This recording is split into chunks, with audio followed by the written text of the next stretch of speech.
이 집안에 왜 들어왔어? 대체 왜?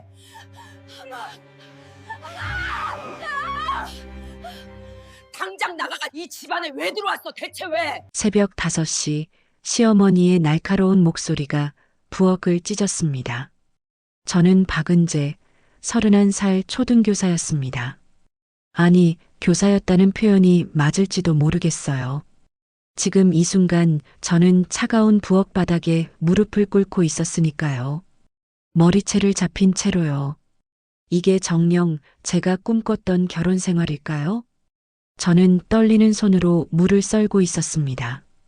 칼날에 비친 제 얼굴은 너무나 초라했어요. 1년 전만 해도 당당했던 그 교사는 어디로 간 걸까요? 지금은 그저 윤태준의 아내, 오말순의 며느리일 뿐이었습니다. 임신했다고 게으름 피우는 거 아니지? 시어머니의 말이 또 떨어졌습니다. 제 배는 이제 겨우 3달, 아직 겉으로는 티도 나지 않았어요. 하지만 저는 알고 있었습니다. 이 작은 생명이 얼마나 소중한지를요. 아닙니다, 어머님.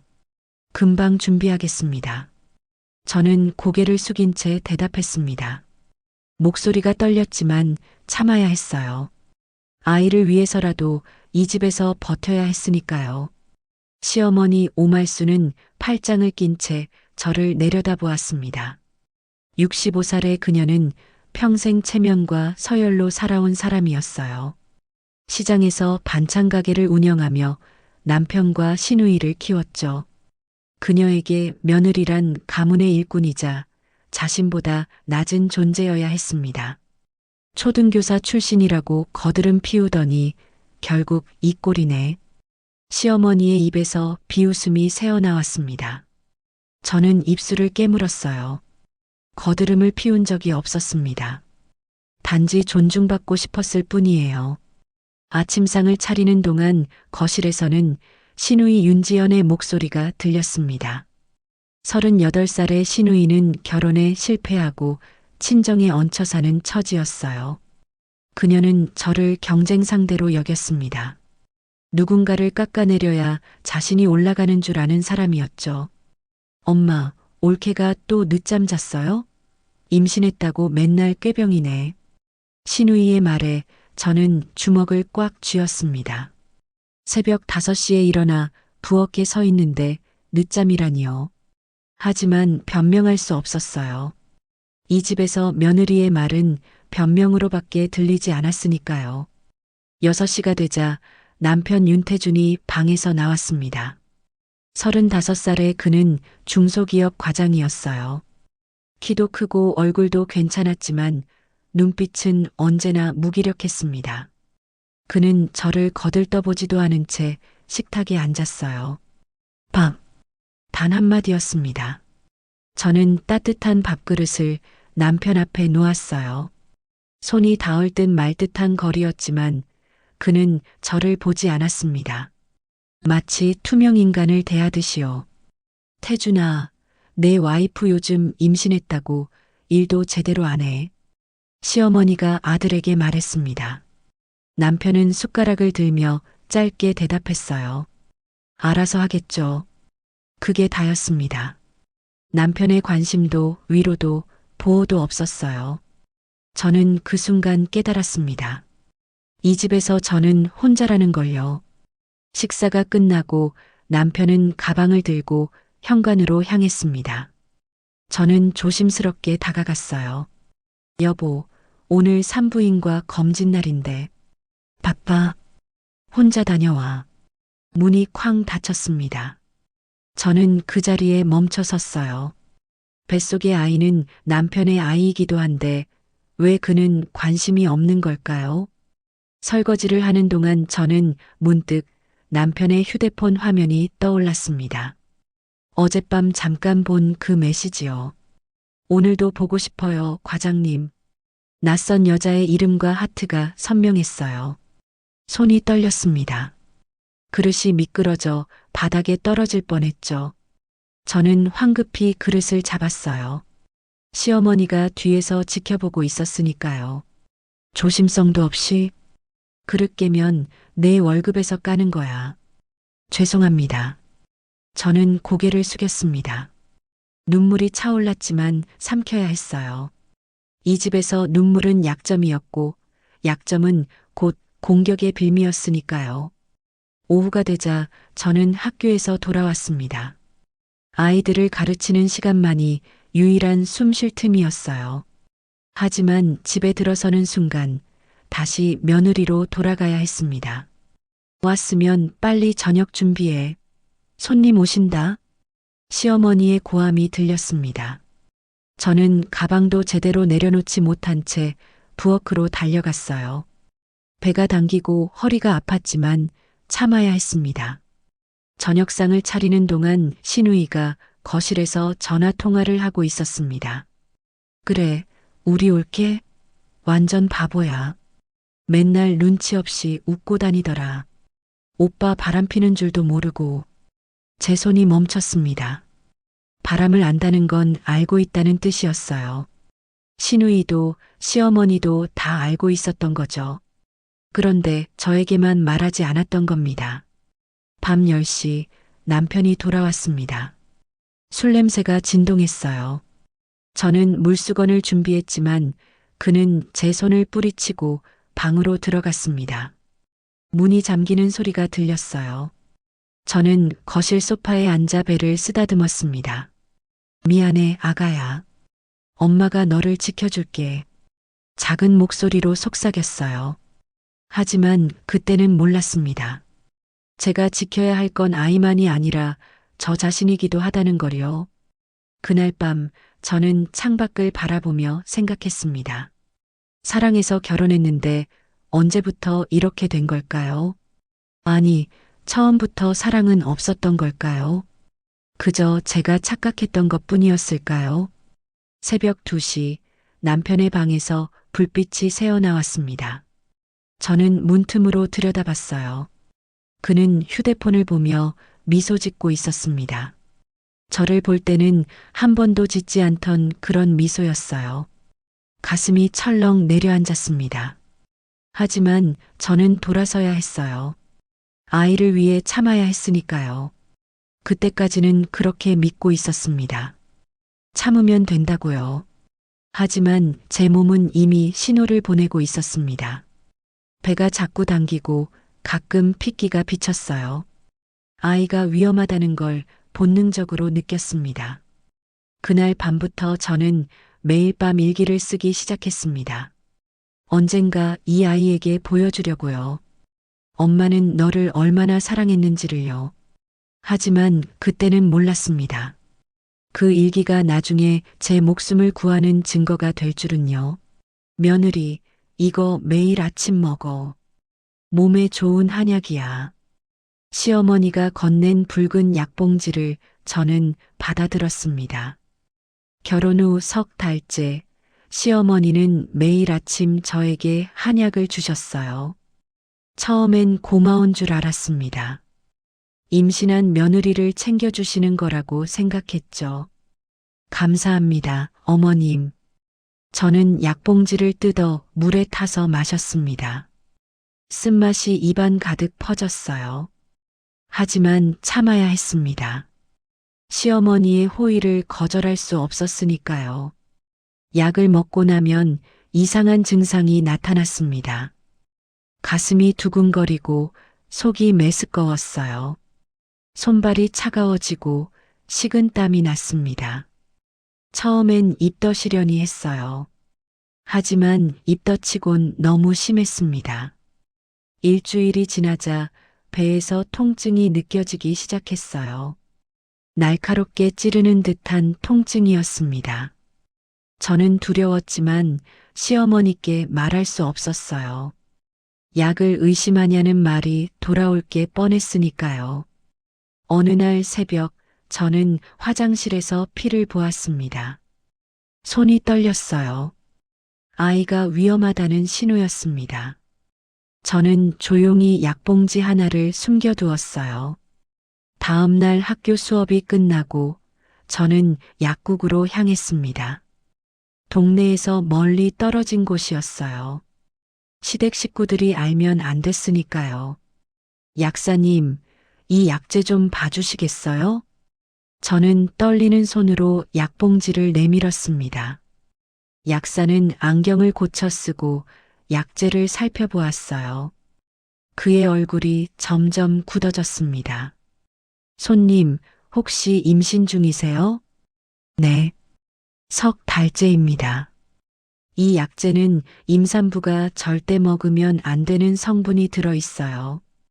활혈거약이라고 혈액순환을 강제로 촉진시켜서 유산을 유도할 수 있습니다. 약사의 말에 저는 그 자리에 주저앉을 뻔했습니다.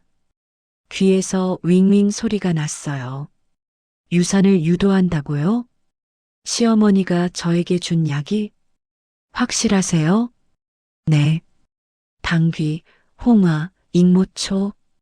이 조합은 명백히 낙태 목적입니다. 당장 병원에 가보세요. 저는 약봉지를 움켜쥔 채 약국을 나왔습니다. 다리에 힘이 풀려 제대로 걸을 수가 없었어요. 시어머니가 제 아이를 없애려 했다는 건가요? 아니에요. 그럴 리가 없어요. 하지만 증거는 명확했습니다. 제 손에 들린 이 붉은 약봉지가 말해주고 있었어요. 그날 밤 저는 남편에게 말했습니다. 더 이상 숨길 수 없었어요. 아이의 생명이 달린 문제였으니까요. 여보, 어머님이 주시는 약이 이상해요.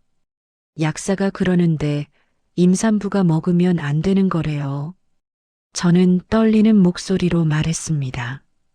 남편은 소파에 앉아 TV를 보고 있었어요. 그는 고개도 돌리지 않았습니다.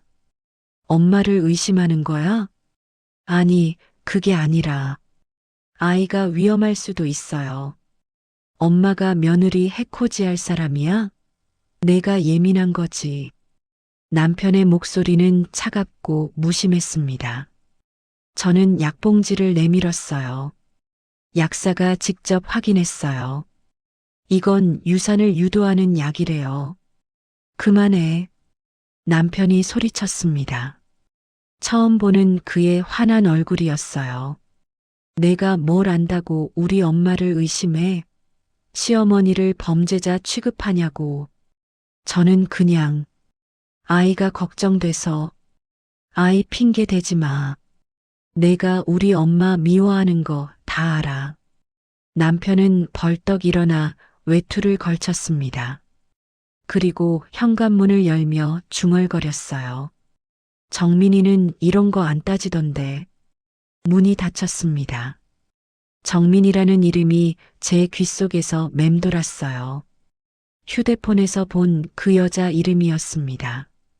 저는 그날 밤 화장실에서 소리 없이 울었습니다. 남편은 저를 믿지 않았어요. 시어머니를 믿었고 심지어 다른 여자를 떠올렸죠. 저는 이 집에서 정말 아무것도 아니었습니다. 다음 날 아침 시어머니는 또다시 약봉지를 내밀었습니다. 오늘 것도 먹어. 며느리 몸 생각해서 비싼 거 지어온 거야. 저는 약봉지를 받았습니다. 하지만 이번엔 먹지 않았어요. 화장실에 가서 변기에 버렸습니다. 그러자 시어머니가 의심하기 시작했어요. 너 약 먹는 거 내가 봐야겠다. 돈 아깝게 버리는 거 아니야? 아닙니다, 어머님. 잘 먹고 있습니다. 그럼 지금 내 앞에서 먹어봐. 저는 궁지에 몰렸습니다. 시어머니가 약봉지를 쥐어주며 물까지 떠다 주었어요. 시누이도 거실에서 저를 지켜보고 있었습니다. 저는 약봉지를 뜯었습니다. 손이 떨렸어요. 이걸 마시면 아이가 위험해질 거예요. 하지만 거부하면 이 집에서 살아남을 수 없을 거였습니다. 왜 안 마셔? 설마 진짜 버리고 다닌 거야? 시어머니의 목소리가 날카로워졌습니다. 저는 컵을 입에 가져갔어요. 그런데 그 순간이었습니다. 속에서 뭔가 치밀어 올랐어요. 저는 급히 화장실로 뛰어가 토했습니다. 아이가 저를 막는 것 같았어요. 엄마 마시면 안 돼요. 또 꾀병이네. 임신했다고 맨날 저 모양이야. 신우이의 비웃는 소리가 들렸습니다. 저는 변기를 붙잡고 계속 토했어요. 아무것도 먹지 않아서 쓸개물만 나왔습니다. 그날 오후 저는 몰래 산부인과에 갔습니다. 의사 선생님은 초음파를 보더니 심각한 표정을 지었어요. 태반이 불안정합니다. 이러다간 유산할 수 있어요. 무슨 약이라도 드셨어요? 시어머니가 한약을 주셨는데. 한약이요? 어떤 성분인지 아세요? 저는 숨겨둔 약봉지를 꺼내 보여드렸습니다. 의사 선생님의 얼굴이 굳어졌어요. 이건 임산부가 절대 먹으면 안 되는 약재예요. 누가 이런 걸 임산부에게 줬어요? 시어머니가 몸에 좋다고. 지금 당장 이 약 드시는 거 멈추세요. 그리고 경찰에 신고하셔야 합니다. 경찰이요? 이건 명백한 범죄예요. 유산 유도는 상해죄에 해당합니다. 저는 고개를 저었습니다. 경찰에 신고한다고요? 제 시어머니를요? 그건 불가능했어요. 이 집안이 박살날 거였습니다. 일단은 조금만 더 생각해 보겠습니다. 환자분, 지금은 아기가 버티고 있지만 계속 이러면 정말 위험해요. 절대 안정이 필요합니다. 저는 진단서를 받아들고 병원을 나왔습니다. 약물성 유산 위험, 절대 안정 필요라는 글자가 선명했어요. 집으로 돌아가는 길, 저는 걸음을 멈췄습니다. 집에 가면 또 그 약을 먹어야 할까요? 아이를 지키려면 어떻게 해야 할까요? 그때 핸드폰이 울렸습니다. 남편이었어요. 오늘 늦는다. 저녁 해놓고 먼저 먹어. 끊겼습니다. 저는 그 자리에 주저앉았어요.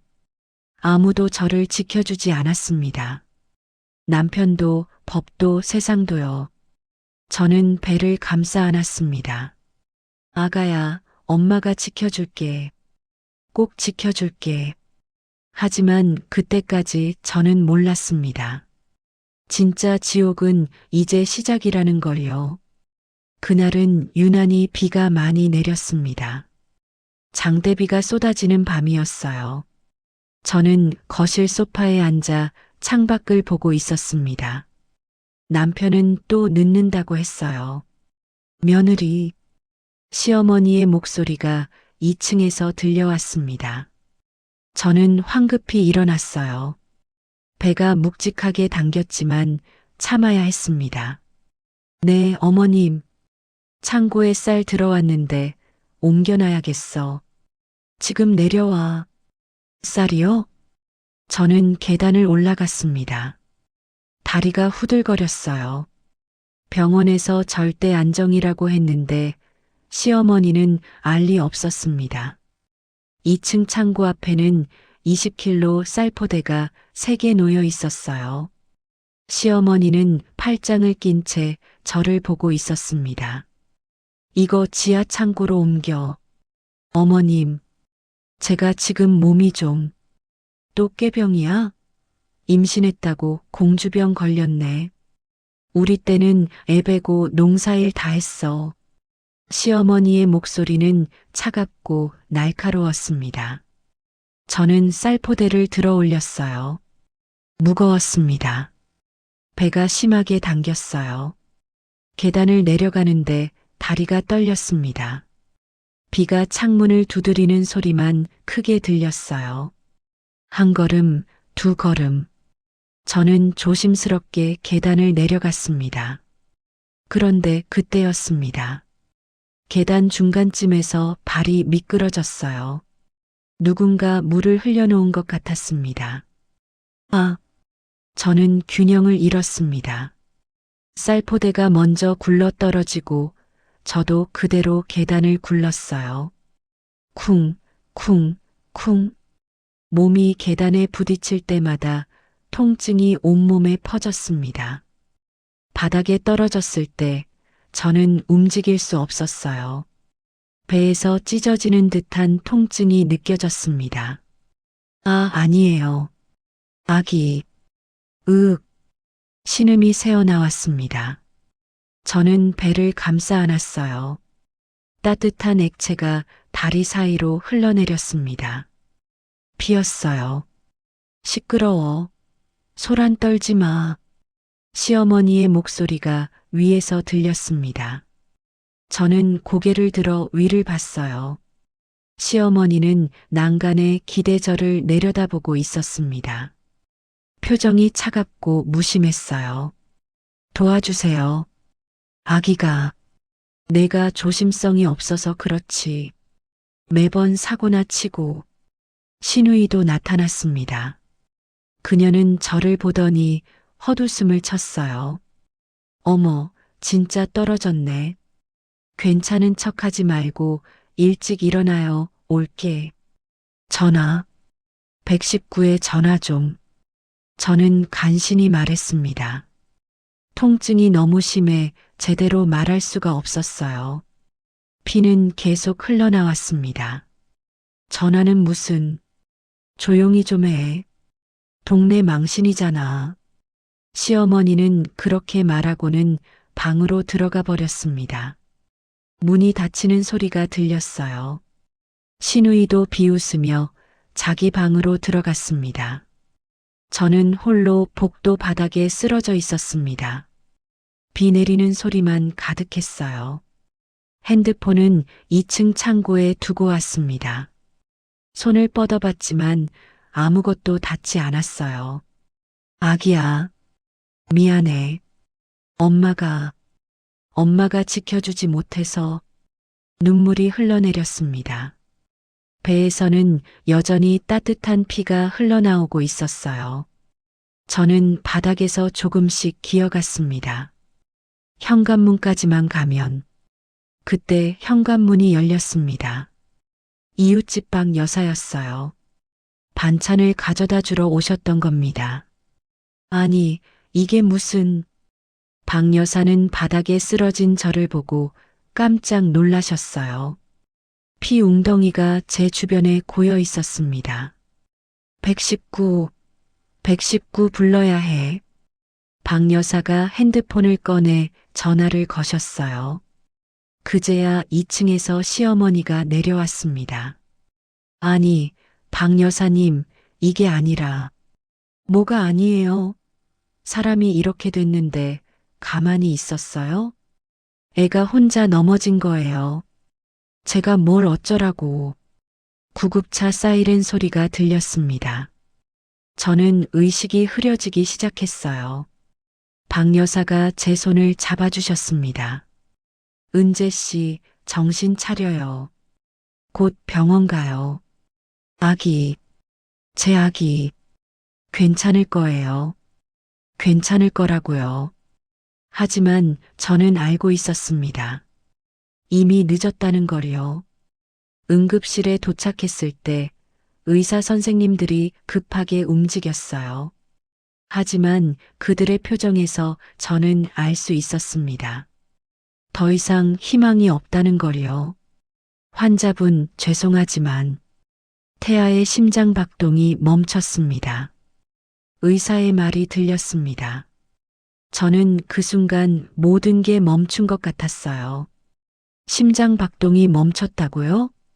제 아기가 죽었다고요? 아니에요. 아니에요. 저는 고개를 흔들었습니다. 이건 꿈이에요. 악몽이라고요. 큐렛 수술이 필요합니다. 보호자분 계세요? 간호사가 물었습니다.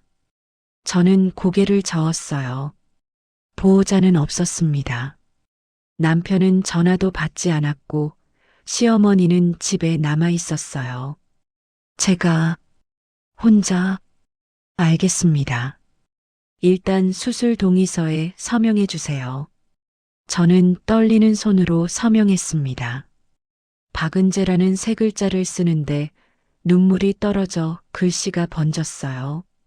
수술실로 들어가기 전 의사가 진단서를 보여주었습니다. 환자분, 이건 단순한 낙상이 아닙니다. 혈액 검사 결과 약물 성분이 검출됐어요. 유산을 유도하는 한약재 성분입니다. 그게 시어머니가 이건 법적으로 문제가 될 수 있습니다. 경찰에 신고하시는 게 좋겠어요. 진단서에는 이렇게 적혀 있었습니다. 약물성 유산 가능성, 외상성 낙태, 수사 의뢰 필요. 저는 진단서를 꽉 쥐었습니다. 이제야 알았어요. 시어머니는 처음부터 제 아이를 원하지 않았다는 걸요. 약으로도 모자라 계단에서 떨어뜨리려고 했던 거였습니다. 수술이 끝나고 회복실에서 깨어났을 때 옆에는 아무도 없었습니다. 남편도 시어머니도 시누이도요. 저는 혼자였어요. 간호사가 들어와 말했습니다. 환자분, 보호자분들이 오셨다가 그냥 가셨어요. 혼자 알아서 하라고 하시더라고요. 저는 천장을 바라보며 눈물을 흘렸습니다. 아이를 잃었는데 남편은 오지도 않았어요. 시어머니는 책임을 회피했습니다. 그날 밤 저는 퇴원 서류를 받았습니다. 집으로 돌아갈 수 없었어요. 그곳은 더 이상 제 집이 아니었습니다. 현관문을 열었을 때 시어머니가 서 있었습니다. 내 짐 싸놨어. 나가. 어머님, 넌 우리 집 며느리 자격이 없어. 애도 제대로 못 지키는 주제에. 시어머니는 제 짐이 든 가방을 현관 밖으로 던졌습니다. 옷가지들이 비에 젖었어요. 나도 처음엔 너 살려주려고 했어. 근데 넌 계속 말을 안 듣더라고. 약도 안 먹고 일도 제대로 안 하고. 약이요? 그 약이 저를, 아기를. 그래, 맞아. 내가 약 지어줬지. 내가 우리 집안에 있으면 안 될 것 같았거든. 가난한 집 딸이 교사 타이틀 하나 믿고 우리 집에 들어와서 거들먹거리는 꼴이 역겨웠어. 시어머니의 입에서 나온 말은 칼날처럼 날카로웠습니다. 저는 그제야 깨달았어요. 이 모든 게 계획이었다는 걸요. 경찰에 신고할 거예요. 신고? 해봐. 내가 증거가 있어? 약봉지 다 버렸어. 계단에서 넘어진 건 내 실수고. 누가 널 믿겠어? 시어머니는 비웃었습니다. 그리고 문을 쾅 닫아버렸어요. 저는 빗속에 홀로 서 있었습니다. 집도 남편도 아이도 잃었어요. 빗물과 눈물이 섞여 흘러내렸습니다. 그 순간 저는 다짐했습니다. 살아남겠다고요. 그리고 반드시 복수하겠다고요. 고시원 0.5평짜리 방. 그게 제가 도착한 곳이었습니다. 월세 25만 원, 공용 화장실, 샤워실, 창문도 제대로 없는 곳이었어요. 저는 젖은 가방을 바닥에 내려놓았습니다. 통장에 남은 돈은 80만 원. 학교 월급은 아직 일주일이나 남았어요. 한 달을 버틸 수 있을까요? 침대에 누웠습니다. 배가 아직도 아팠어요. 아이를 잃은 지 3일밖에 안 됐는데 저는 이렇게 살아 있었습니다. 숨 쉬는 게 죄스러웠어요. 핸드폰이 울렸습니다. 남편이었어요. 한 번도 전화하지 않던 그가 이제야 전화를 했습니다. 여보세요. 은재야, 집에 언제 올 거야? 목소리는 무심했습니다. 걱정도 미안함도 없었어요. 저 집에서 쫓겨났어요. 엄마가 화나셨나 보네. 내가 좀 참지. 엄마 성격 알잖아. 아이가 죽었어요. 우리 아이가. 그래서라니요. 저는 귀를 의심했습니다. 남편이 방금 뭐라고 했죠? 그래서 어쩌라고? 나도 회사 일로 바빠 죽겠어. 여보, 이게 지금 됐어. 너 알아서 해. 난 바빠. 끊겼습니다. 저는 핸드폰을 바라보았어요. 이게 제 남편이 맞나요?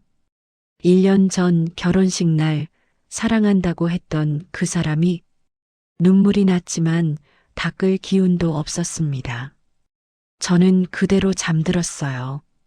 깊은 어둠 속으로 빠져들었습니다. 사흘 뒤 저는 학교로 복귀했습니다. 교장 선생님께 유산 사실을 말씀드렸어요. 선생님은 안쓰럽다는 표정을 지으셨습니다. 은재 선생, 좀 쉬어야 하는 거 아니에요? 괜찮습니다.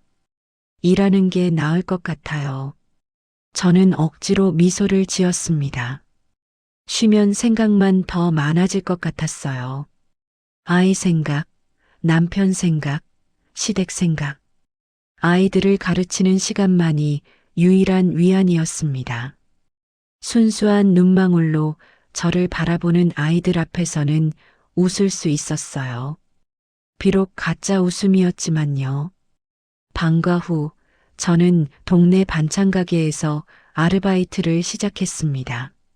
생활비가 필요했어요. 고시원비와 생활비를 감당하려면 두 가지 일을 해야 했습니다.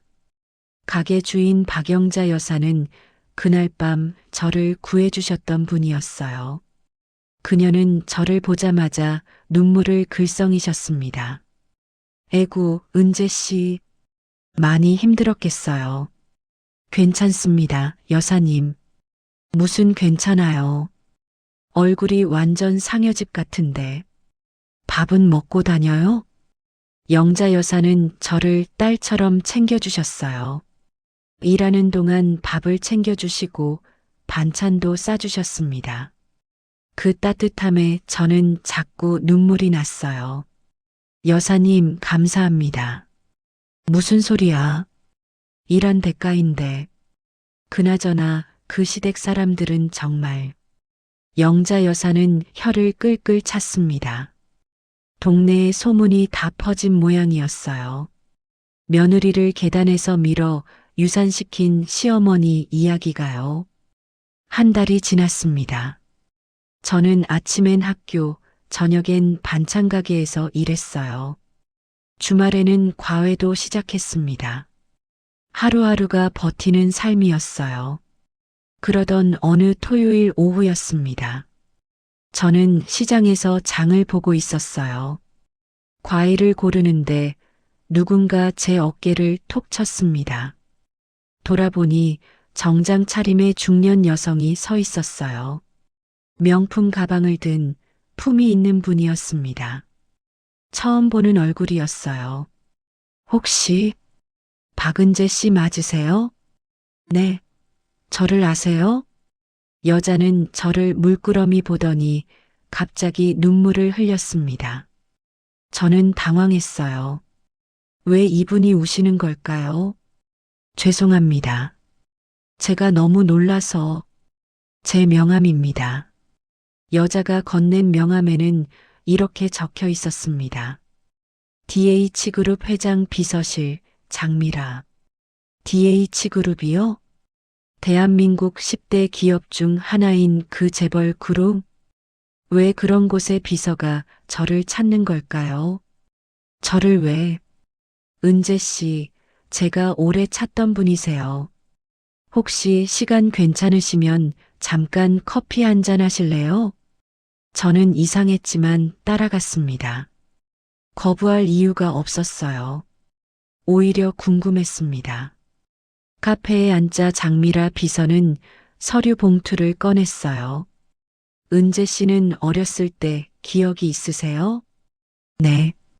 6살 때까지는 시골에서 살았어요. 그 이후 기억은 없고요.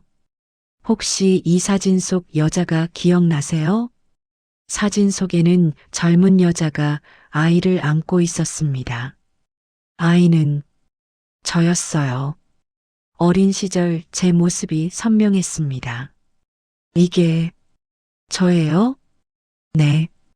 이 여자는 정미선 씨, 당신의 친어머니예요. 친어머니라고요? 저는 고개를 저었습니다. 제 어머니는 시골에서 저를 키운 박순자 씨예요. 이미 돌아가셨지만요. 아니에요. 제 어머니는 은재 씨, 당신은 31년 전 유괴됐어요. 한도현 회장의 외동딸이었습니다. 장미라 비서의 말에 저는 말문이 막혔습니다. 유괴라고요? 재벌가의 딸이라고요? 이게 무슨 소리죠? 믿기 어려우시죠? 하지만 이건 사실이에요.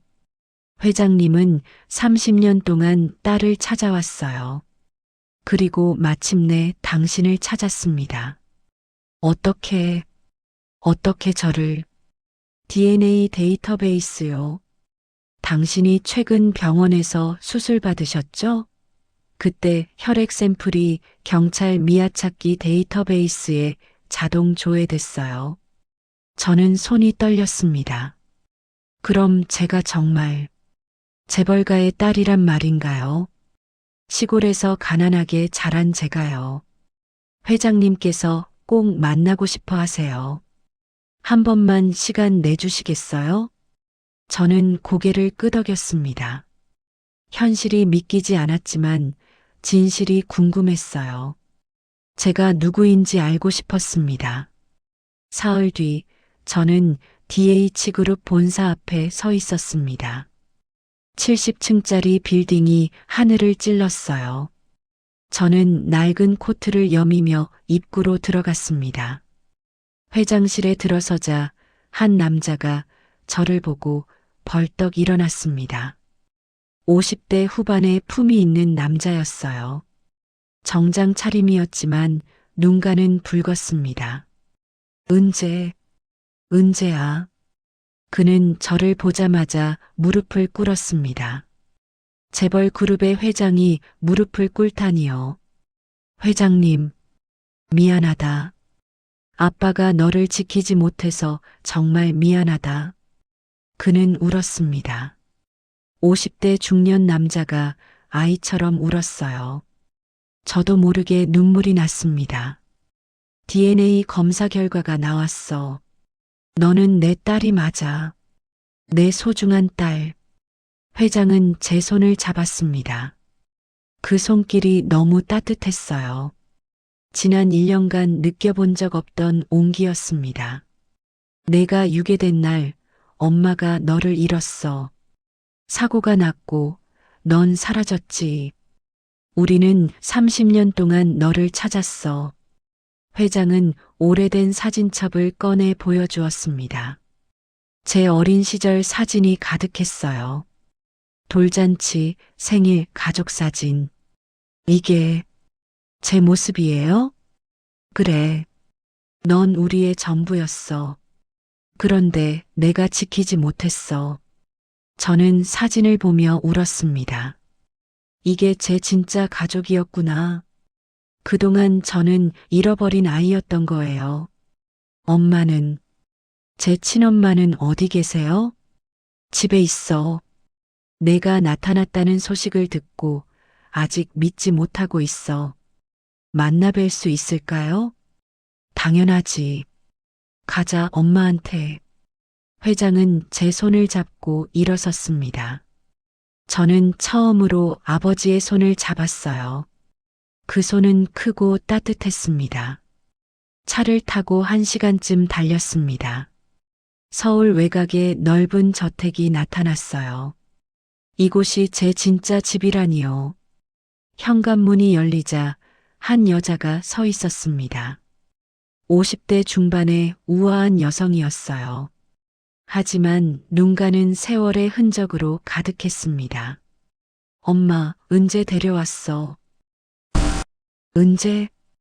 여자, 제 친어머니 정미선은 저를 보더니 그 자리에 주저앉았습니다. 오열하며 저를 바라봤어요. 내 딸이 맞니? 어머니는 떨리는 손으로 제 얼굴을 쓰다듬었습니다. 저도 눈물이 멈추지 않았어요. 엄마라고 불러도 될까요? 그래. 내 딸, 내 소중한 딸. 우리는 한참을 안고 울었습니다. 30년 만에 재회였어요. 저는 그날 처음으로 알았습니다. 진짜 가족의 사랑이 어떤 건지요.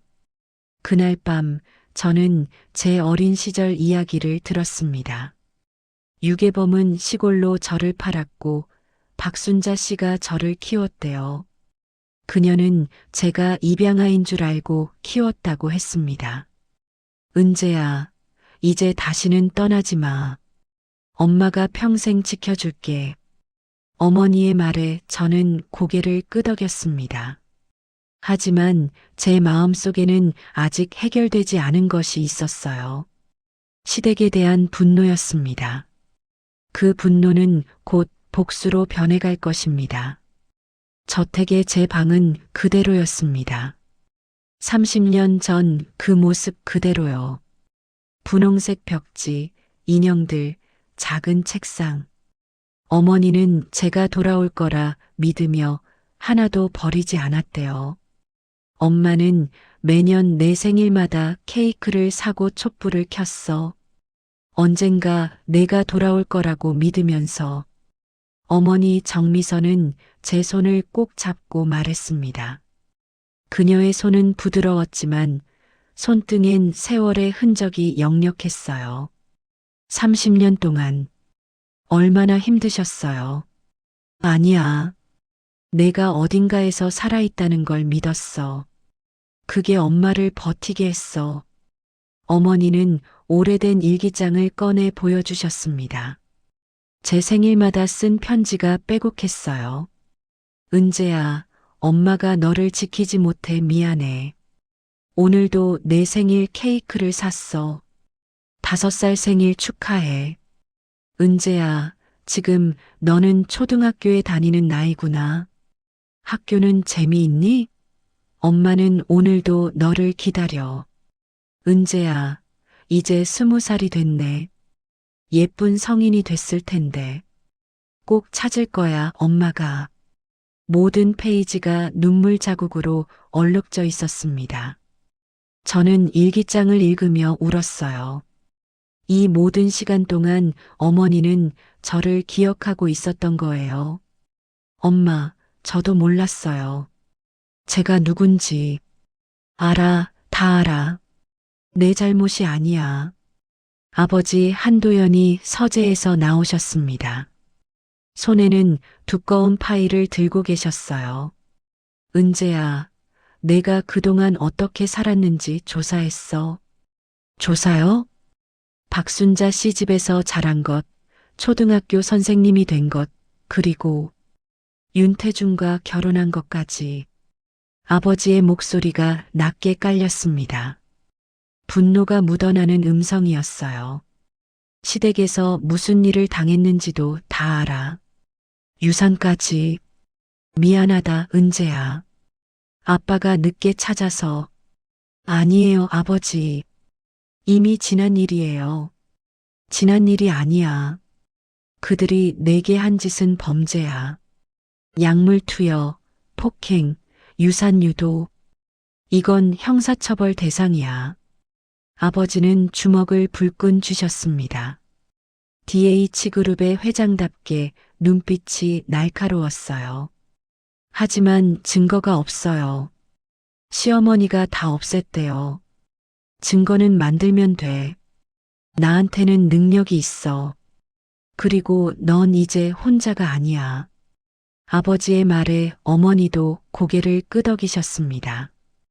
은재야, 엄마도 너를 도울 거야. 내가 당한 고통을 우리가 갚아줄게. 저는 두 분을 보며 눈물을 흘렸습니다.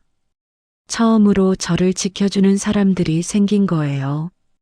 혼자가 아니라는 게 이렇게 큰 힘이 될 줄은 몰랐습니다. 며칠 뒤 아버지는 저를 서재로 부르셨습니다. 그곳에는 정장을 입은 남자가 서 있었어요. 30대 중반으로 보이는 냉철한 인상의 남자였습니다. 은재야, 이 사람은 서민혁 변호사야. 우리 그룹 법무팀 팀장이지. 안녕하세요, 박은재 씨. 아니, 한은재 씨. 서민혁은 정중하게 인사했습니다. 한은재라는 이름이 낯설었지만 그게 제 진짜 이름이었어요. 민혁 변호사가 내 사건을 맡을 거야. 시댁 식구들을 법적으로 처벌하는 일을 말이지. 하지만 증거는 제가 찾아드리겠습니다. 서민혁이 말했습니다. 그의 목소리는 차갑지만 확신에 찬 것이었어요. 윤태준 씨는 현재 중견기업 K테크에서 과장으로 근무 중입니다. 그런데 조사 결과 횡령 의혹이 있습니다. 횡령이요? 네. 회사 자금을 빼돌려 외도 상대에게 쓰고 있습니다. 정민아라는 여자죠. 제가 본 그 이름이었어요. 남편의 휴대폰에서 봤던 여자요. 시어머니 오말순 씨는 보험 사기 전과가 있습니다. 5년 전 교통사고를 가장해 보험금을 받았어요. 시효는 지났지만 패턴을 알 수 있죠. 시누이 윤지연 씨는 주식 투자 사기에 가담했습니다. 지인들의 돈을 모아 투자한다며 가로챘어요. 피해자가 셋입니다. 서민혁은 차례로 설명했습니다. 시댁 식구들의 범죄 이력이 하나씩 드러났어요. 이 사람들은 이미 범죄자입니다.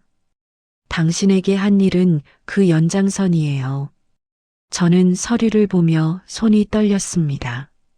제가 1년 동안 섬긴 사람들이 이런 인간들이었다니요. 은재야, 이제 내가 결정해. 복수할 거니 아니면 그냥 잊을 거니?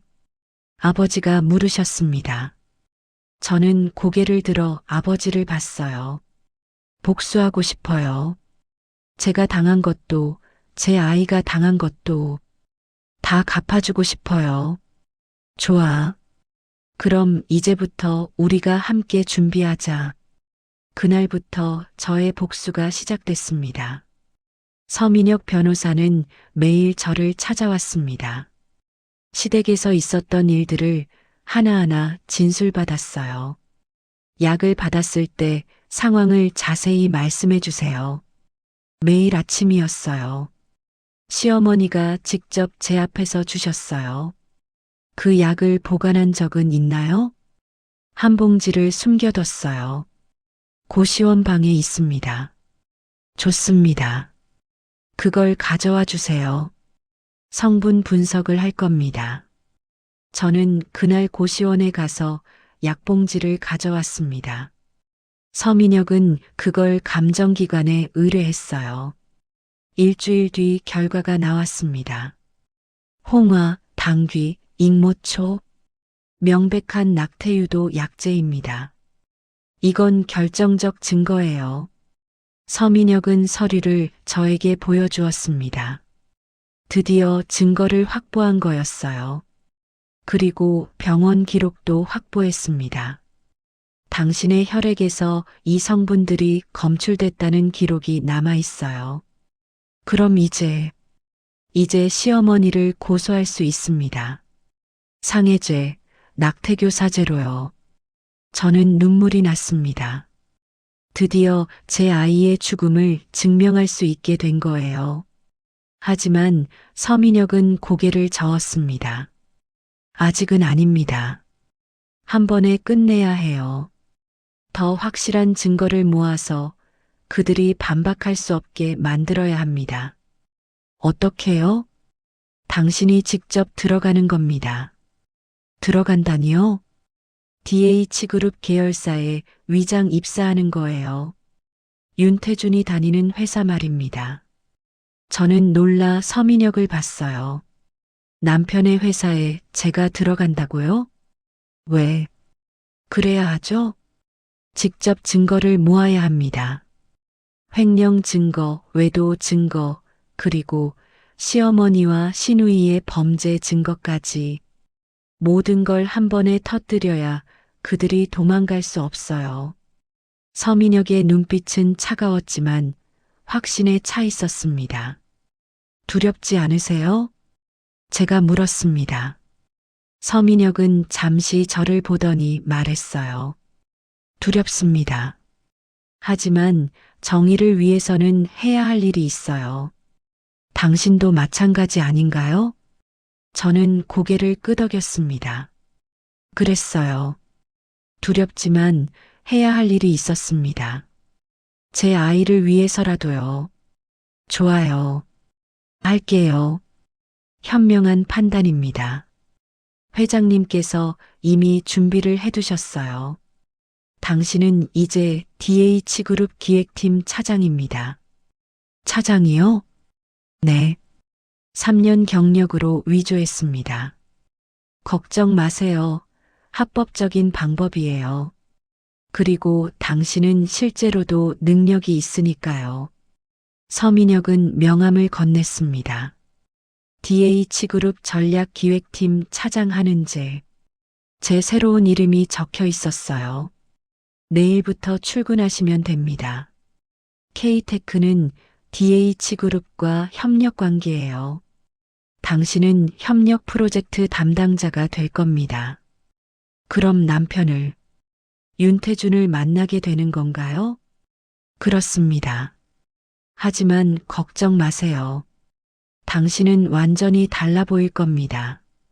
다음 날 어머니는 저를 미용실에 데려가셨습니다. 머리를 자르고 염색하고 메이크업을 받았어요. 고급 정장도 맞춰 입었습니다. 거울을 보니 완전히 다른 사람이 서 있었습니다. 초라했던 며느리 박은재는 없었어요. 당당한 커리어우먼 하는 제가 있었습니다. 예쁘다, 우리 딸.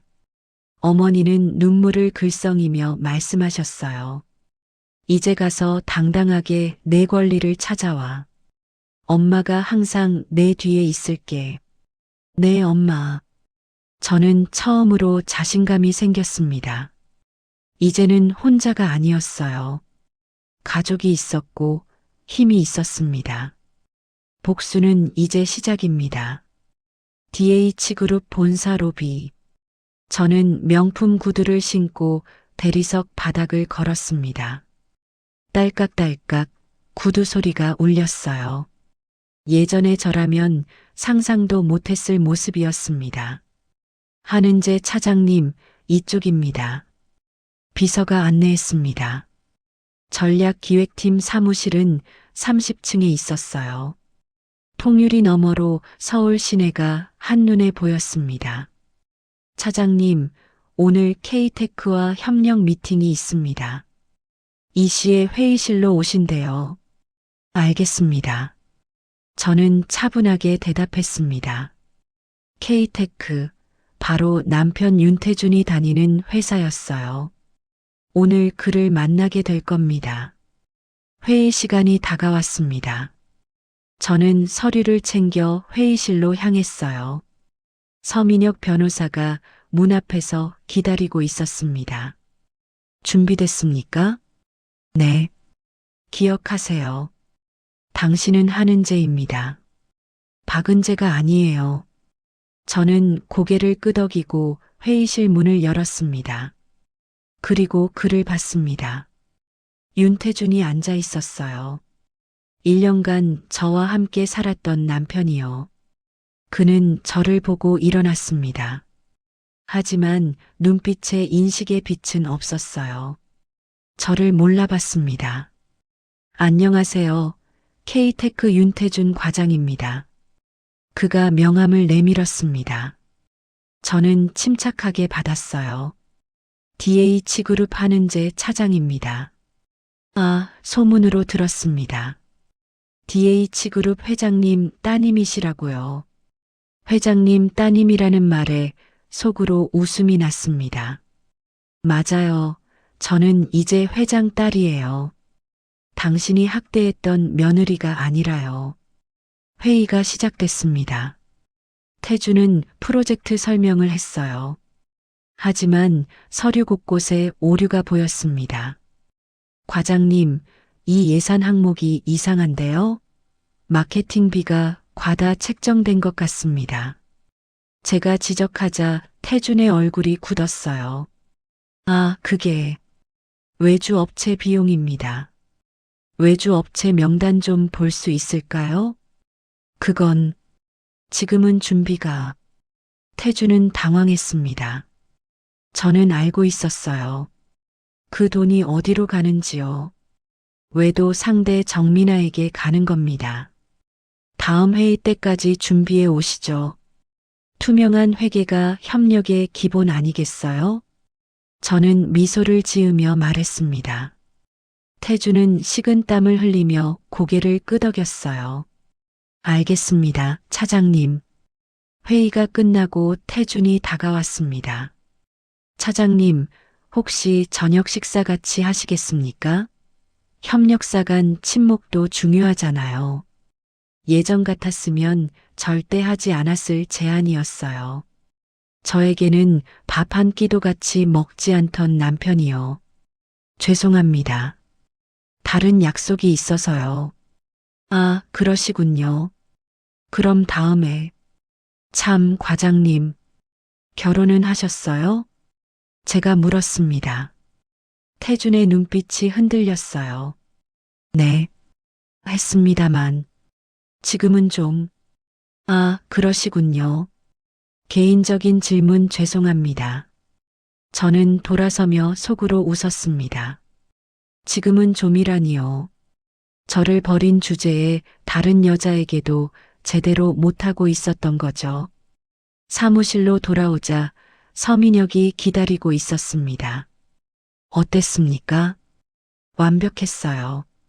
그는 저를 전혀 몰라봤어요. 당연합니다. 사람은 보고 싶은 것만 보니까요. 그는 며느리 박은재만 봤지 진짜 당신을 본 적이 없어요. 서민혁의 말이 맞았습니다. 태주는 저를 한 번도 제대로 본 적이 없었어요. 이제 본격적으로 증거를 모읍시다. 횡령 서류는 제가 추적 중입니다. 당신은 그의 사생활을 파악해 주세요. 어떻게요? 회식 자리를 만드세요. 술자리에서 사람들은 방심합니다. 다음 주 저는 협력사 회식을 제안했습니다. DH그룹 측 직원 5명과 K테크 직원 5명이 모였어요. 물론 태준도 포함이었습니다. 고급 레스토랑이었습니다. 태준은 분위기에 취해 술을 계속 마셨어요. 한 차장님, 정말 대단하세요. 이 나이에 차장이라니. 과장님도 능력 있으시잖아요. 저는 그에게 술을 따라 주었습니다. 태주는 취기가 오르며 말이 많아졌어요. 사실 요즘 힘들어요. 집안 문제도 있고. 무슨 문제인데요? 아, 별거 아닙니다.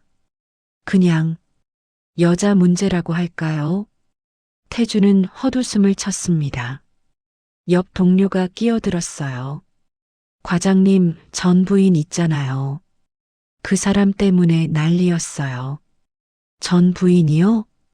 제가 물었습니다. 네. 아이 유산하고 집에서 쫓겨났대요. 근데 과장님은 신경도 안 쓰더라고요. 동료의 말에 저는 주먹을 꽉 쥐었습니다. 하지만 표정은 평온하게 유지했어요. 그렇군요. 힘드셨겠네요. 뭐, 이제는 지난 일이죠. 새로운 여자도 생겼고. 태주는 술김에 휴대폰을 꺼냈습니다. 정민아라는 여자의 사진을 보여줬어요. 예쁘죠? 곧 재혼할 거예요. 재혼이라고요. 우리는 아직 이혼도 안 했는데요. 축하드려요. 근데 전 부인과는 이혼 절차 끝나신 거예요? 아, 그건 진행 중이에요. 어차피 연락도 안 되고. 저는 미소를 지었습니다. 증거를 하나 더 확보한 거예요. 주문 예비죄까지 추가됐습니다. 회식이 끝나고 택시를 타는 태준을 저는 지켜봤습니다. 그는 비틀거리며 정민아에게 전화를 걸었어요. 여보, 나 지금 가. 오늘 회사에서 큰 건 따냈어. 거짓말이었습니다. 오늘 회의에서 그는 제게 제대로 된 답변 하나 못했어요. 다음 날 서민혁이 서류를 들고 왔습니다. 횡령 증거 확보했습니다. 지난 6개월간 1억 2천만 원을 빼돌렸어요. 1억이요? 네. 가공의 외주업체를 만들어 돈을 빼돌렸습니다. 그 돈은 전부 정민아 명의 계좌로 들어갔고요. 서민혁은 통장 사본을 보여줬습니다. 명백한 증거였어요. 그리고 이것도 보세요. 또 다른 서류였습니다. 시어머니 오말순 씨가 최근 보험금 청구를 또 했습니다. 이번엔 당신 명의로요. 제 명의로요? 네. 당신이 사고를 당했다며 보험금을 청구했어요. 물론 거짓이죠. 저는 어이가 없었습니다. 저를 내쫓고도 제 이름을 이용해 사기를 치다니요. 신우이 윤지연 씨는 투자 사기로 고소당했습니다. 피해자 3명이 민사소송을 제기했어요. 모두 다 범죄자였네요. 그렇습니다. 이제 한 번에 끝낼 수 있어요. 서민혁의 눈빛이 차갑게 빛났습니다. 언제 시작하죠? 다음 주 이사회 때입니다. 회장님께서 직접 발표하실 거예요. 저는 고개를 끄덕였습니다. 드디어 복수의 날이 다가오고 있었어요. 그날 밤 저는 아이의 사진을 보며 울었습니다. 초음파 사진이었어요. 작은 콩알만 했던 제 아이요. 아가야, 엄마가 꼭 복수해 줄게. 너를 죽인 사람들을 용서하지 않을 거야. 저는 사진에 입을 맞췄습니다. 차가운 종이였지만 그 안에 제 사랑이 담겨 있었어요. 며칠 뒤 저는 시댁 근처를 지나갔습니다. 일부러 갔어요. 그 집을 보고 싶었습니다. 시어머니가 마당에서 빨래를 널고 있었어요. 신우이는 거실에서 TV를 보고 있었습니다. 평화로운 일상이었죠. 하지만 곧 끝날 거예요. 그들의 평화는 제 고통 위에 세워진 거짓이었으니까요. 저는 차에 앉아 그들을 지켜봤습니다. 그리고 서민혁에게 문자를 보냈어요. 준비됐어요. 시작하세요. 서민혁의 답장이 왔습니다. 알겠습니다. D-7입니다. 일주일 뒤면 모든 게 드러날 거예요. 그들의 범죄가 거짓이 악행이요. 저는 시동을 걸고 떠났습니다. 뒤돌아보지 않았어요. 다음에 올 때는 모든 게 달라져 있을 테니까요. D-데이 그날이 왔습니다. DH그룹 이사회실. 대형 타원형 테이블에 이사들이 앉아 있었어요. 저도 참석했습니다. 회장 딸 자격으로요. 아버지 한도연 회장이 단상에 섰습니다. 오늘은 특별한 안건이 있습니다. 협력사 K테크의 비리와 관련된 내용입니다. 회의실 화면에 서류들이 떴어요. 태준의 횡령 증거였습니다. K테크 윤태준 과장은 지난 6개월간 회사 자금 1억 2천만 원을 횡령했습니다. 가공 외주업체를 만들어 돈을 빼돌렸고 그 돈은 정민아라는 여성에게 전달됐습니다. 이사들이 웅성거렸습니다. 서민혁이 추가 설명을 이어갔어요. 더 심각한 건 이 사람의 가족입니다. 어머니 오말순 씨는 보험 사기범이고 누이 윤지연 씨는 투자 사기 혐의로 수사 중입니다. 화면에 시어머니와 시누이의 범죄 기록이 떴습니다. 보험금 청구 내역, 투자 사기 피해자 진술서가 가득했어요.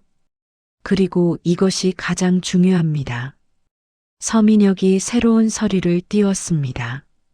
저의 병원 진단서였어요. 윤태준의 전 부인 박은재 씨는 임신 중 시댁에서 체계적인 학대를 받았습니다.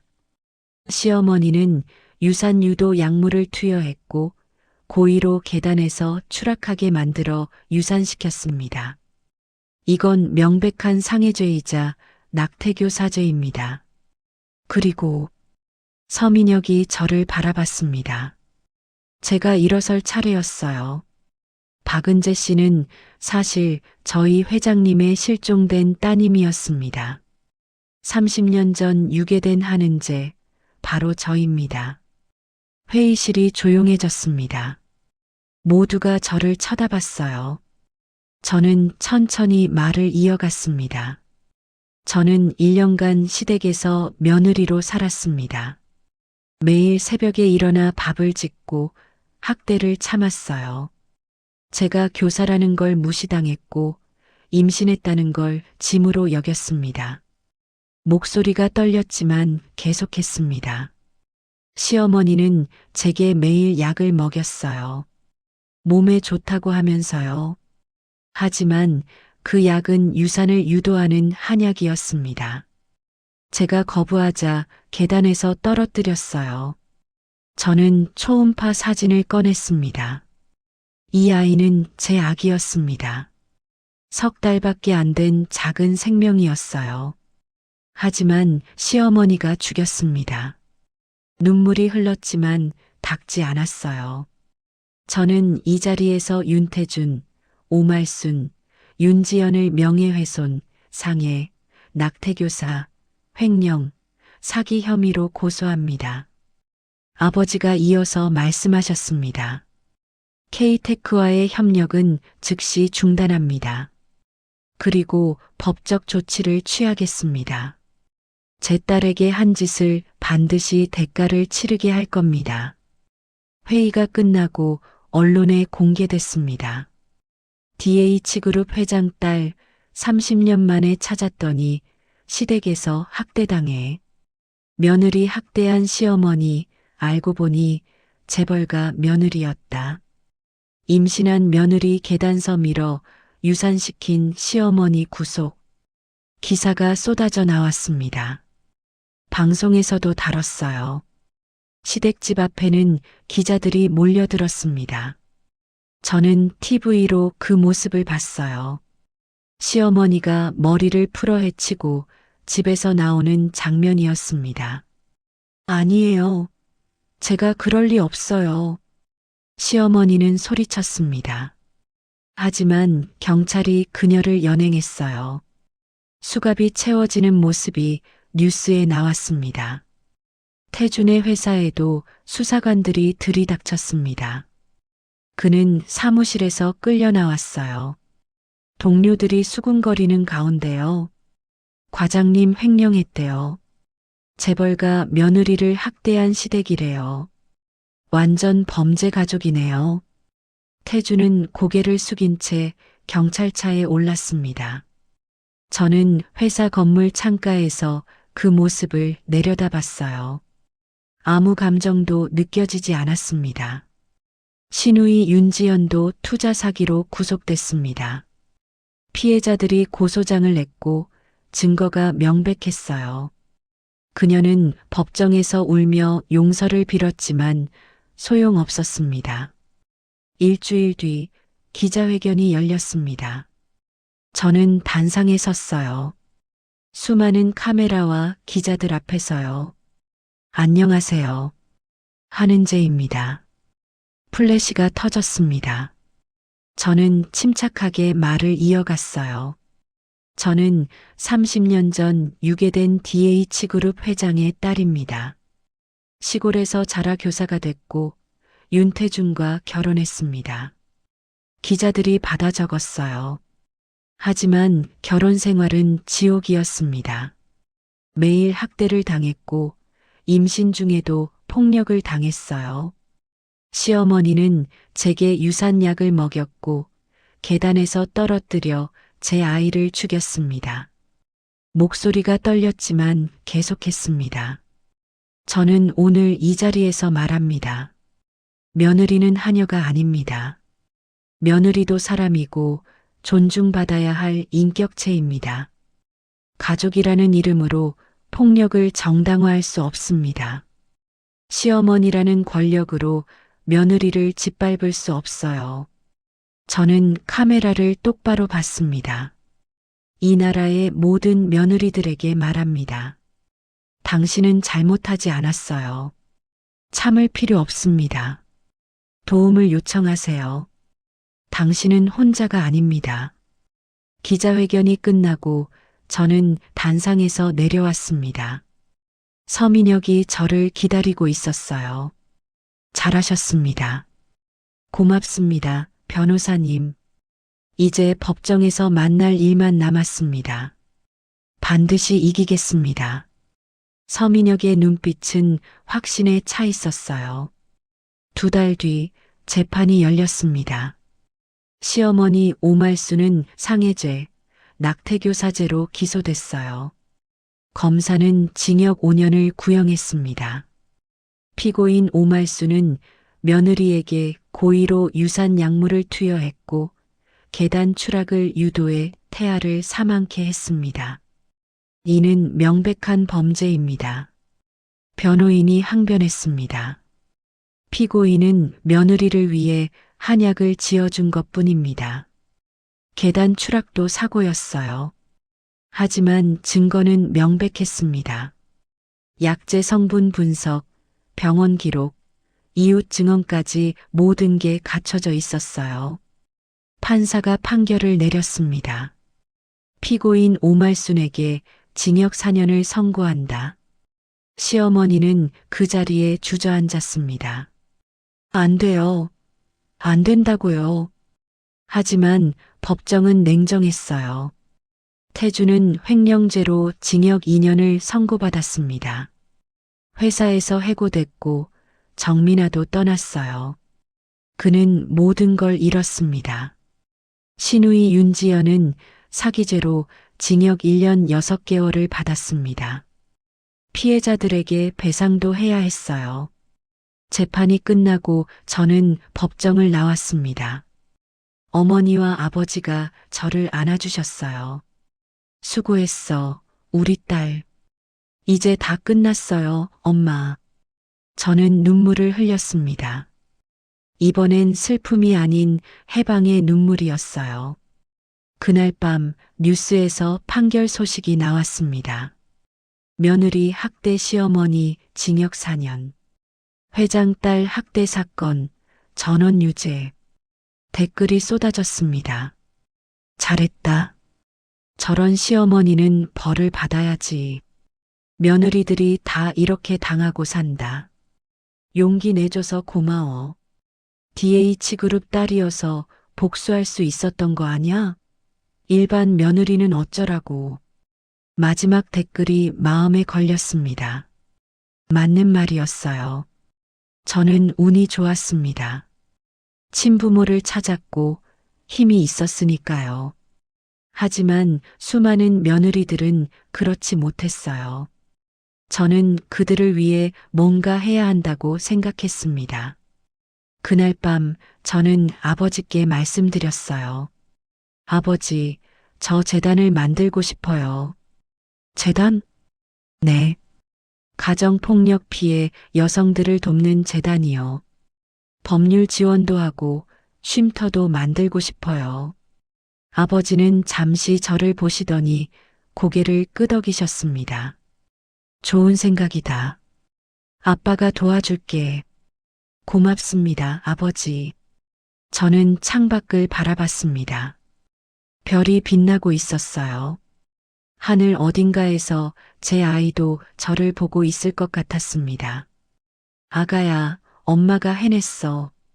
너를 위해, 그리고 다른 엄마들을 위해. 1년이 흘렀습니다. 강남 한복판에 윤화재단 건물이 섰어요. 제 아이의 이름을 딴 재단이었습니다. 현판식 날 많은 사람들이 왔습니다. 가정폭력 피해자들, 여성단체 관계자들, 기자들까지요. 저는 단상에 섰습니다. 윤화재단을 찾아주신 모든 분들께 감사드립니다. 플래시가 터졌습니다. 이 재단은 제 아이의 이름을 따서 만들었습니다. 태어나지 못한 제 아이 윤아를 기억하며 다른 생명들을 지키고 싶었어요. 저는 재단 소개를 이어갔습니다. 윤아재단은 가정폭력 피해 여성과 아이들을 돕습니다. 법률 상담, 쉼터 제공, 심리치료, 직업교육까지 지원해요. 누구든 도움이 필요하면 찾아오세요. 건물 1층은 상담센터였어요. 변호사, 상담사, 사회복지사가 상주했습니다. 2층은 쉼터, 3층은 교육장이었어요.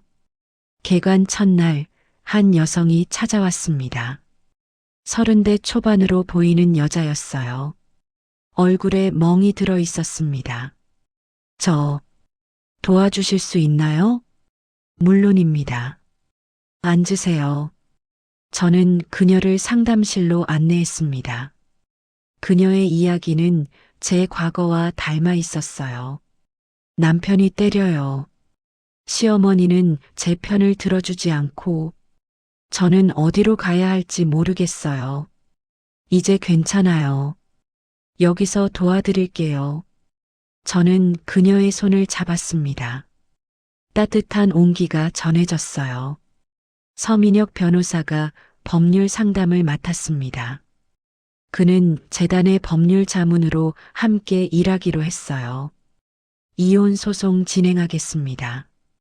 폭행 증거가 있으니 위자료도 받을 수 있어요. 정말요? 제가 이혼할 수 있나요? 물론입니다. 당신은 피해자예요. 잘못한 게 없어요. 여성은 울먹이며 고개를 끄덕였습니다. 저는 재단에서 많은 시간을 보냈어요. 피해자들을 만나고 그들의 이야기를 들었습니다. 모두가 저처럼 고통받았던 사람들이었어요. 어머니 정미선도 재단에서 봉사를 시작하셨습니다. 상담 보조 역할이었어요. 엄마도 너처럼 30년을 고통 속에 살았어. 그 아픔을 아니까 이 사람들을 돕고 싶구나. 고맙습니다, 엄마. 어머니와 저는 함께 피해자들을 도왔습니다. 상처받은 여성들에게 희망을 줬어요. 아버지 한도연 회장도 전폭적으로 지원하셨습니다. 매년 10억 원씩 재단에 기부하셨어요. 은재야, 돈은 이렇게 쓰라고 있는 거야. 사람을 살리는데 말이지. 네, 아버지. 잘 쓰겠습니다. 재단이 알려지면서 기부금도 들어왔습니다. 일반 시민들도 기업들도 동참했어요. 재단은 점점 커졌습니다. 서민혁과 저는 자주 함께 일했어요. 법률 상담을 하고 소송을 준비하고 피해자를 만났습니다. 어느 날 밤 재단 일을 마치고 저는 옥상에 올라갔습니다. 서울 야경이 한눈에 보였어요. 여기 계셨군요. 서민혁이 올라왔습니다. 그는 제 옆에 섰어요. 별이 예쁘네요. 네. 제 아이도 저기 어딘가에 있을 것 같아요. 저는 하늘을 올려다봤습니다. 서민혁도 함께 하늘을 봤어요. 당신은 정말 대단해요, 은재 씨. 아니요. 저는 그저 해야 할 일을 했을 뿐이에요. 그게 대단한 거예요. 많은 사람들이 포기하는데 당신은 일어섰잖아요. 서민혁의 목소리는 따뜻했습니다. 저는 그를 봤어요. 그는 2년 동안 제 곁에 있어줬습니다. 변호사님도 고마워요. 없었으면 못 이겼을 거예요. 저도 배웠어요. 당신에게서 용기를요. 우리는 잠시 침묵했습니다. 하지만 불편하지 않았어요. 편안한 침묵이었습니다. 은재 씨, 서민혁이 말을 꺼냈습니다. 하지만 저는 고개를 저었어요. 천천히 가요. 저는 아직 준비가 안 됐어요. 알아요. 기다릴게요. 서민혁은 미소 지었습니다. 따뜻한 미소였어요. 그로부터 6개월이 더 흘렀습니다. 윤화재단은 전국에 지부를 만들었어요. 서울, 부산, 대구, 광주 8개 도시에 생겼습니다. 수백 명의 여성들이 도움을 받았어요. 이혼 소송을 이기고 새 삶을 시작했습니다. 아이들도 안전한 환경에서 자랄 수 있게 됐어요. 어느 날 재단으로 편지 한 통이 왔습니다. 첫날 왔던 그 여성이 보낸 거였어요. 은재 씨, 저 이혼했어요. 위자료도 받았고요. 이제 아이와 단둘이 살고 있습니다. 힘들지만 행복해요. 제 인생을 되찾았어요. 고맙습니다.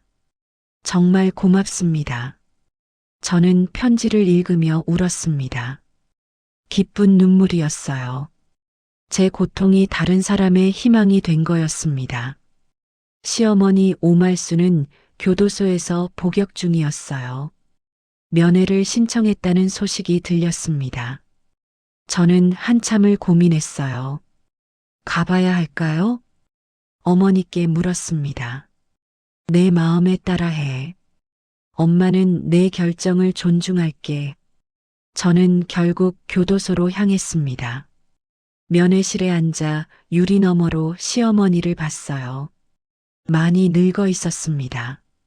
머리는 백발이 됐고 얼굴은 주름투성이었어요. 은재야.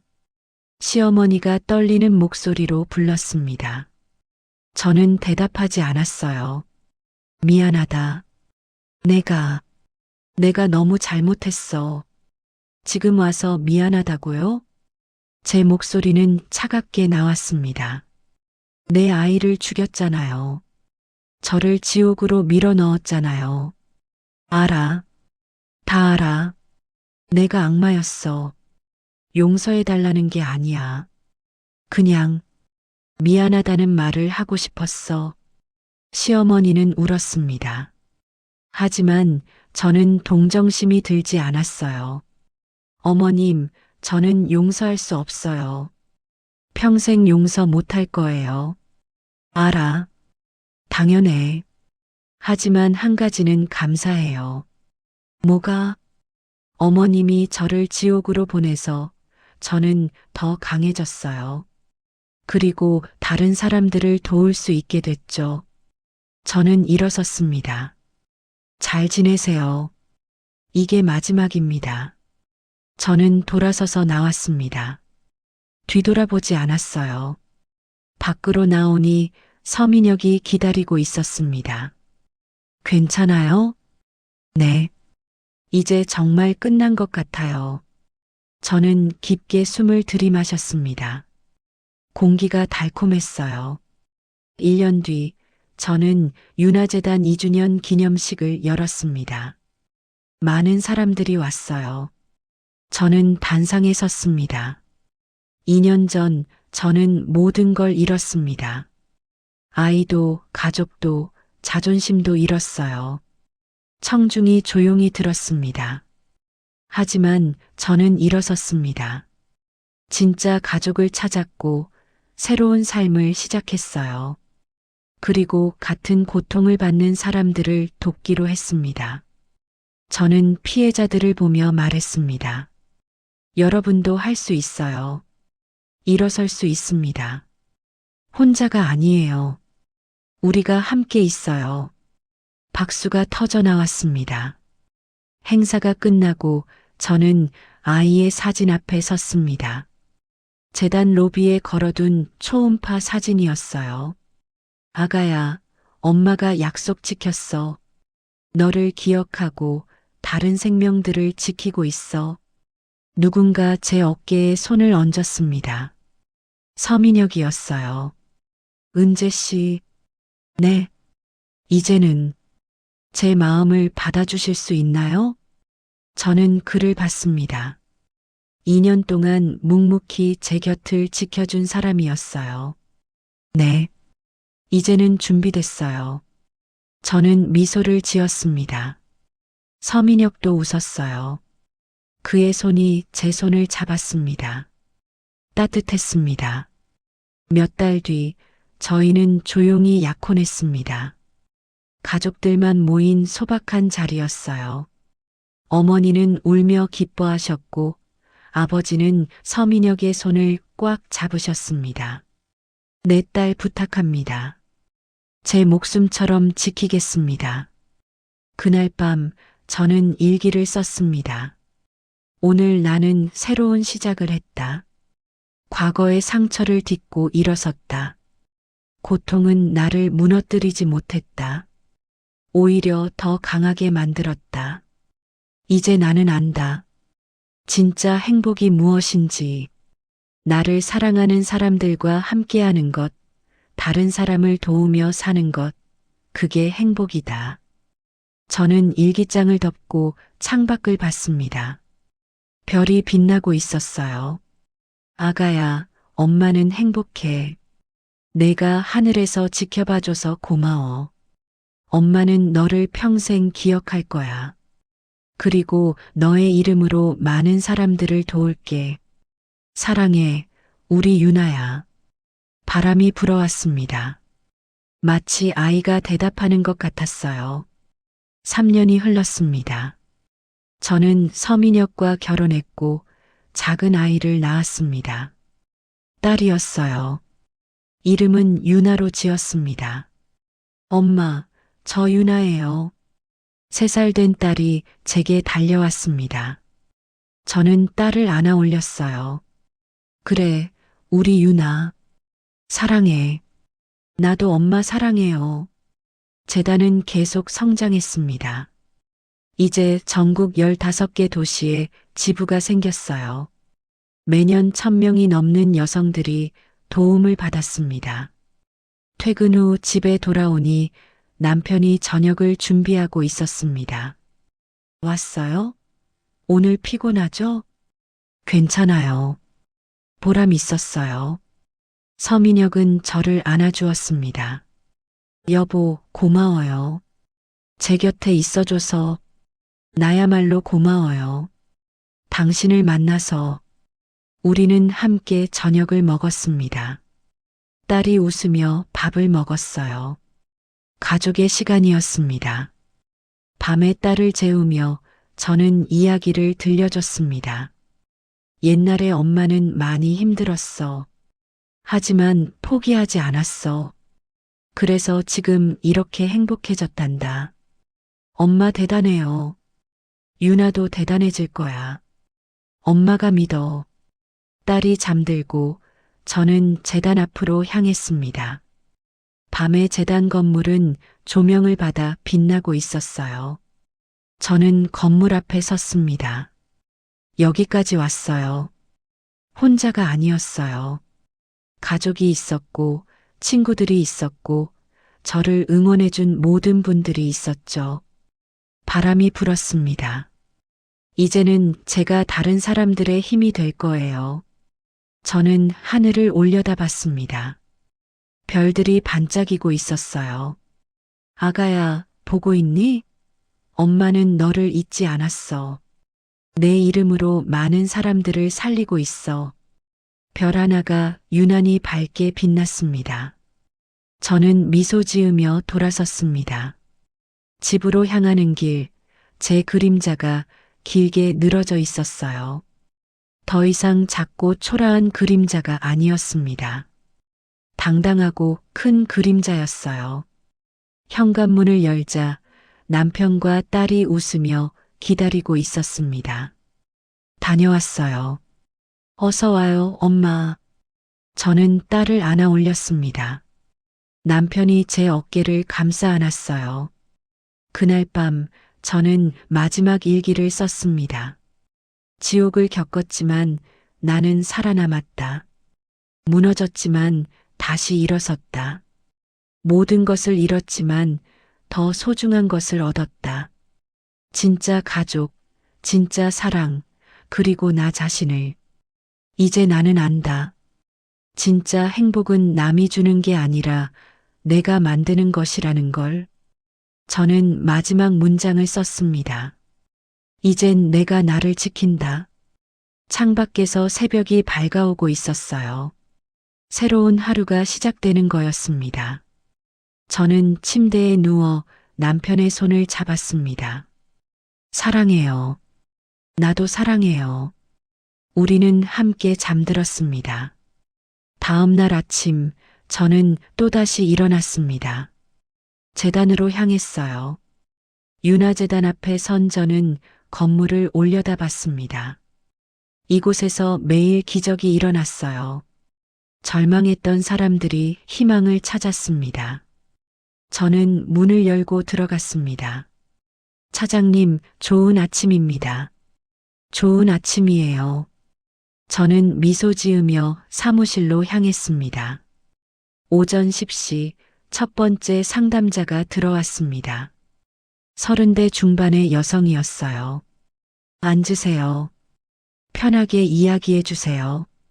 저는 그녀에게 따뜻한 차를 건넸습니다. 저는 도망쳐 나왔어요.